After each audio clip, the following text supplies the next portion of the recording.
In the defense health programs, somebody mentioned Walter Reed. All of us have been to Walter Reed. All of us have seen the young people who have been shattered by this war. All of them have seen the people who go to Walter Reed and are taken care of so well. None of us knew about building 18, but we put money in the budget for 3 or 4 years in a row, and it was mishandled. And it didn't go to fixing up the places it should have been fixed up. I just went out there a week ago, and I met with the doctors. Doctors said we don't have enough doctors. They said we don't have enough nurses. We don't have enough administrative people at Walter Reed today. Why? Because they can't afford to pay them as much as they would on the outside. We put $2.1 billion above the budget request for Walter Reed. $450 million for post-traumatic stress.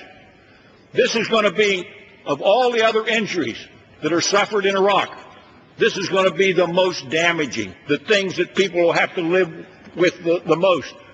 I've seen young people that came back from Iraq that are having a hard time adjusting, and they weren't in the heaviest contact. The psychologist support committee said to me, 3 months in this situation is a long time. 3 months they start getting post-traumatic stress. Predictions are we'll have 65,000 Americans, not Iraqis, Americans, that are going to have post-traumatic stress. You wonder why we want to bring this to an end. We want to change the direction. You wonder why we want to convince the president that it's not working, why we have to have a diplomatic surge instead of a military surge. We put $450 million in for brain damage to see if we can't find ways to help the people whose brains have been damaged.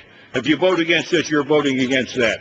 Amputee care, $62 million for amputee care, $12 million for caregivers. The caregivers at Walter Reed are suffering, at Launch Stool are suffering because they see this all the time. They see these young people come in, they're shattered. Let me tell you this finally. I went down to Fort Hood, Fort Bragg, Fort Stewart, and I saw at those bases these families who inspire me, these families who I can't say enough about them. And they gathered around me and we talked about their problems. And it had just been announced they're going to extend the troops for 15 months. Now, Secretary Gates made the right decision because he wasn't going to leave them at home.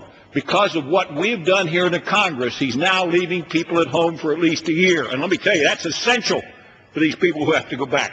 Some of these troops, the 82nd Airborne, will be deployed for the 4th and 5th time. They're individuals. They're people. They're people suffering from the horrendous impact of this war.